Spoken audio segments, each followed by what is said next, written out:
திரு ஆல்வினிடம் பேசலாம். சார், இப்போ பள்ளி, கோயில்கள், மருத்துவமனைகள் இந்த இடங்கள்ல எல்லாம் பாகிஸ்தானுடைய ராணுவம் தாக்குதல் நடத்துறாங்க அப்படின்றத இந்தியா தரப்புல இருந்து சொல்லியிருக்காங்க. பொதுவாகவே ஒரு டிக்ளேர்டு போர் அப்படின்னும் போதே இந்த இடங்கள்ல எல்லாம் தாக்குதல் நடத்துறது ஒரு போர் குற்றம் அப்படின்னு சொல்லப்படும். இது ஒரு அன்டிக்ளேர்டு வார் அப்படின்னு நம்ம சொல்லலாம். அப்போ இந்த சமயத்துல இப்படியான தாக்குதல்கள் நடத்துறது இன்னும் பாகிஸ்தானை ஒரு சர்வதேச நாடுகளுக்கு மத்தியில பலவீனமாக்காதா? ரெண்டாவது, நீங்க நம்ம அந்த லைன் ஆஃப் கண்ட்ரோல் ஏரியாவை நம்ம போய் பார்த்தோம்னா, அந்த பில்டப் ஏரியாஸ், அந்த வில்லேஜஸ், டவுன்ஸ், மாஸ்க்ஸ், குருத்வாரா எல்லாமே பார்டரை ஒட்டியே இருக்கும். Line of control international boundary மாதிரி ஒரு கிளியர்லி டிமார்கேட்டட் லேண்ட் கிடையாது.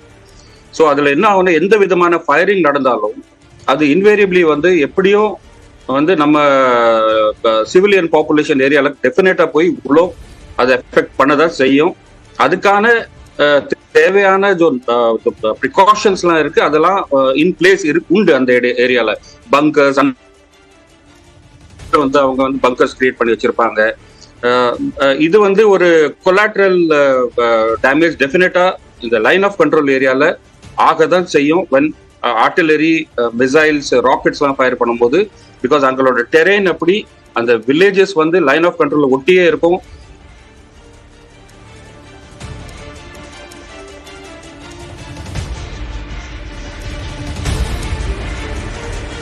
பிரதமர் நரேந்திர மோடி தொடர்ந்து பாதுகாப்புத்துறை அமைச்சர், அதே போன்று முப்படைகளின் தலைமை தளபதி உள்ளிட்டோருடன் தொடர்ந்து ஆலோசனையில் ஈடுபட்டு வருகிறார். ஒரு பதற்றமான சூழல் எல்லைப் பகுதியில் நீடித்து வருகிறது. பல்வேறு பகுதிகளில் பாகிஸ்தான் ட்ரோன் தாக்குதல்களை நடத்துகிறது. அவர்களுடைய பெரிய அளவிலான தாக்குதல்கள் அனைத்தையும் இந்தியா பல இடங்களில் முறியடித்து வருகிறது என்று கூறப்படுகிறது. இந்த நிலையில் தொடர்ந்து நம்முடைய விருந்தினர் ஓய்வு பெற்ற கர்னல் திரு ஆல்வினிடம் பேசலாம். நீங்க சொல்லிட்டு இருந்தீங்க, அந்த புவியியல் அமைப்பு அதை எப்படி புரிஞ்சுக்கலாம்? இப்போ எல்லை பகுதி, அந்த லைன் ஆஃப் கண்ட்ரோல், அந்த ஏரியால மக்கள் வசிப்பிடங்கள் எந்த அளவுக்கு இருக்கும், அதை பாதுகாக்கிறதுக்கு இந்திய ராணுவம் தரப்புல என்ன மாதிரியான கட்டமைப்புகள் உருவாக்கப்பட்டிருக்கும்? நீங்க லைன் ஆஃப் கண்ட்ரோல் நீங்க பாத்தீங்கன்னா, அதோட ஹிஸ்டாரிக்கலி நீங்க போய் அண்டர்ஸ்டாண்ட் பண்ணீங்கன்னா, நம்ம ஒரு வில்லேஜ் அதை ரெண்டா பிரிச்சு, ஒரு சைடு பாகிஸ்தான் ஆக்கியபைட் காஷ்மீர், ஒரு சைடு நம்ம அந்த ஒரே வில்லேஜ் ரெண்டு பார்ட்டா டிவைட் ஆயிருக்கு. ஸோ லைன் ஆஃப் கண்ட்ரோல்னு பாத்தீங்கன்னா, அந்த ஒரு ரிவருக்கு அந்த சைடு நீங்க பாத்தீங்கன்னா அவங்களோட இதே வில்லேஜோட ஒரு பார்ட் அந்த சைடு இருக்கும், இன்னும் அதே வில்லேஜோட ஒரு பார்ட் நம்ம சைடு இருக்கும். ஸோ ரெண்டு சைடுமே எப்போ ஆர்டிலரி ஃபயர் ஓப்பன் பண்ணாலும் சரி, எந்த விதமான ராக்கெட், மிசைல்ஸ் அல்லது ஸ்மால் ஆர்ம்ஸ் ஃபயர் ஓப்பன் பண்ணாலும் சரி, அது டெஃபினட்டா வில்லேஜஸ் குள்ள இருக்கிற வீடுகள், மாஸ்க்னாலும் சரி, குருத்வாரானாலும் சரி, மந்திர்னாலும் சரி, அதை டெஃபினட்டா போய் ஹிட் பண்ணதான் செய்யும். அதுக்கான தேவையான ப்ரிகாஷன்ஸ் ஆல்ரெடி பிளேஸ்ல இருக்கு. பங்கர்ஸ் கட்டி வச்சிருக்காங்க, வீட்டுக்கு அடியில அண்டர் கிரவுண்ட் பங்கர்ஸ் கட்டி வச்சிருக்காங்க. இந்த மாதிரி ஒரு சைரன் போடும் போதோ அல்ல வார்னிங் கொடுக்கும் போதோ மக்கள் அந்த பங்கர்ஸ்குள்ள போய் உட்கார்ந்துக்கிடுவாங்க. நீங்க இருந்தாலுமே மோஸ்ட்லி இந்த கேஷுவலிட்டி ஆறது ஓப்பன்ல மூவ் பண்ணிட்டு இருக்கிறவங்களுக்கு மேலதான் அந்த ஸ்பிளிண்டர்ஸோ அந்த பாம்பை விழுந்து அதனால கேஷுவலிட்டி ஆறாங்க. கவர்ல இருக்கிறவங்க மோஸ்ட்லி சேஃபா இருப்பாங்க. அதனாலதான் இப்போ நம்ம கவர்மெண்ட் என்ன டைரக்ஷன்ஸ் கொடுத்துருக்காங்கன்னா, சைரன் வந்த உடனே லைட் ஆஃப் பண்ணிட்டு நீங்க அண்டர் கிரவுண்ட் பங்கர்ஸ்ல போய் அல்லது வீட்டுக்குள்ள இருங்க, வெளியில வராதிங்க அப்படிங்கிறது ப்ரொபகண்டா பண்றாங்க. இன்னொரு விஷயம், இந்த பாகிஸ்தானை பொறுத்த வரைக்கும் ஒரு ஃபுல் ஸ்கேல் வார், இதை நோக்கி போக வேண்டிய ஒரு சூழல் ஏற்பட்டிருக்கு அப்படின்னு பாகிஸ்தான் தரப்புல இருந்து சொல்லியிருக்காங்க. ஸோ இந்த கருத்து இன்னமும் அவங்க தாக்குதலை தீவிரப்படுத்துவாங்க அப்படின்றதோட ஒரு வெளிப்பாடா நம்ம பார்க்கலாமா? எனக்கு அண்டர்ஸ்டாண்ட் பண்ணபடி இந்தியன் மைட்டி ஆர்ம் ஃபோர்ஸஸ் முன்னாடி அவங்க ரொம்ப நாள் தாக்கு பிடிக்க முடியாது. இது ஒரு பூச்சி பயம் காட்டுறது தான் நான் சொல்லுவேன்.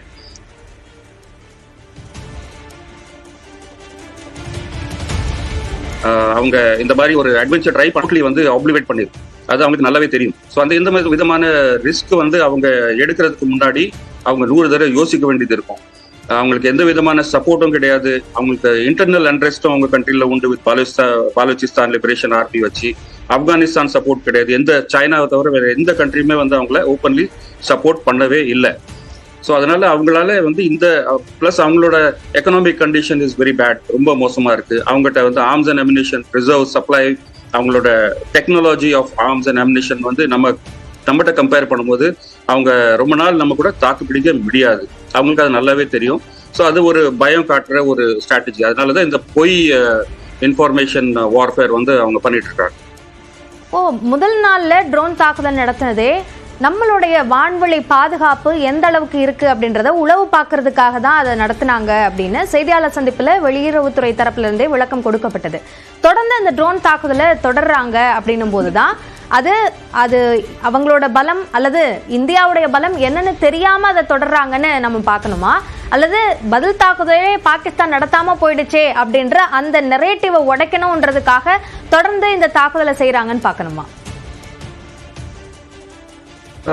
அது தாக்குதலோட என்னோட ஒப்பீனியன் வந்து இது சர்வேலன்ஸ் தான் அவங்க வந்து பண்ண ட்ரை பண்றாங்க. பிகாஸ் அவங்களுக்கு எந்த விதமான information, true correct information regarding நம்ம சைடில் உள்ள பில்டப்போ அல்லது நம்ம சைடிலோட ப்ரிப்பரேஷனை பற்றி அவங்களுக்கு தெரிய மாட்டேங்குது. ஸோ அதனால இந்த ட்ரோன்ஸ் அனுப்புறது வந்து it's a more of a information gathering methodology. அது போக அது வந்து it also carries some amount of munitions also, அதை வந்து நீங்கள் ட்ராப் பண்ண முடியும். பட் அது என்னோட கருத்து என்னன்னா, அவங்க மோஸ்ட்லி வந்து இன்ஃபர்மேஷன் கேதரிங்காக இந்த ட்ரோன்ஸ் உள்ள அனுப்புறாங்க. அதுலேயே கொஞ்சம் மியூனிஷன்ஸ் போட்டு அங்கேயும் தேர் ட்ரைங் டு பம்பார்டஸ். பட் நம்ம ஏர் டிஃபென்ஸ் சிஸ்டம் முன்னாடி இந்த ட்ரோன்ஸ்லாம் வந்து நம்மகிட்ட இருக்கிற டெக்னாலஜி, நம்மகிட்ட இருக்கிற வெப்பன்ஸ், அதெல்லாம் வந்து இந்த ட்ரோன்ஸை வந்து ஈஸியாகவே குறிப்பாத்து அடிச்சு கீழே உள்ள வச்சு. இன்னொரு விஷயம், இப்போ இந்த ட்ரோன் தாக்குதல் அப்படின்ற ஒரு விஷயம் ஏற்கனவே இப்போ இருக்கிற இந்த சிச்சுவேஷனுக்கு முன்னாடியே அதில் பாகிஸ்தான் ஈடுபட்டாங்க அப்படின்ற புகார்கள் ஏற்கனவே இருந்திருக்கு. ஸோ இந்த ட்ரோன் தாக்குதல் அப்படின்றது எப்போலேருந்து தொடங்குச்சு, இப்போ அதை தீவிரப்படுத்தியிருக்கு பாகிஸ்தான் பார்க்கணுமா?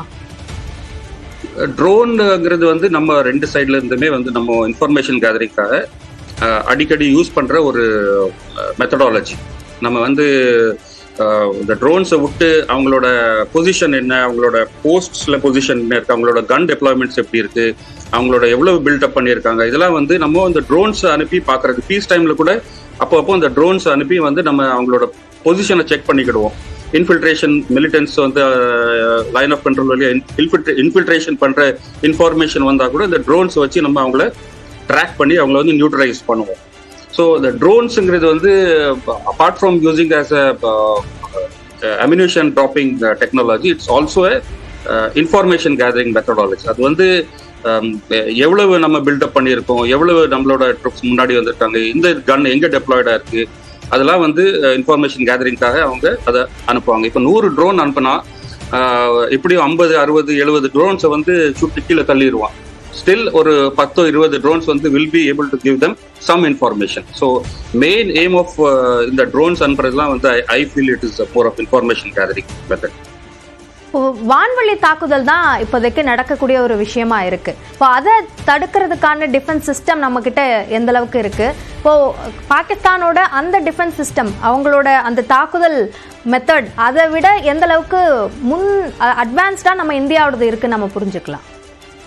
நான் வந்து எங்களோட ஏர் டிஃபென்ஸ் சிஸ்டம்ஸை பற்றி அதோட இன்ஃபர்மேஷன் வந்து இங்கே ஷேர் பண்ணுறதுக்கு ரெடியாக இல்லை. பட் கம்பேரிஷன் நம்ம பண்ணும்போது நம்மளோட ஏர் டிஃபென்ஸ் சிஸ்டம் இண்டிஜினியஸ்லி டெவலப்டாலும் சரி, நம்ம இம்போர்ட்டட் ஏர் டிஃபென்ஸ் சிஸ்டம்ஸ்னாலும் சரி, அது வந்து பாகிஸ்தான்கிட்ட இருக்கிற ஏர் டிஃபென்ஸோட 100 மடங்கு பெட்டர். அது வந்து ஒரு டோம் மாதிரி, இஸ்ரேல் வந்து அவங்க ஐரன் டோம் மாதிரி, நம்மகிட்டையும் அந்த மாதிரி ஒரு டோம் சிஸ்டம் உண்டு.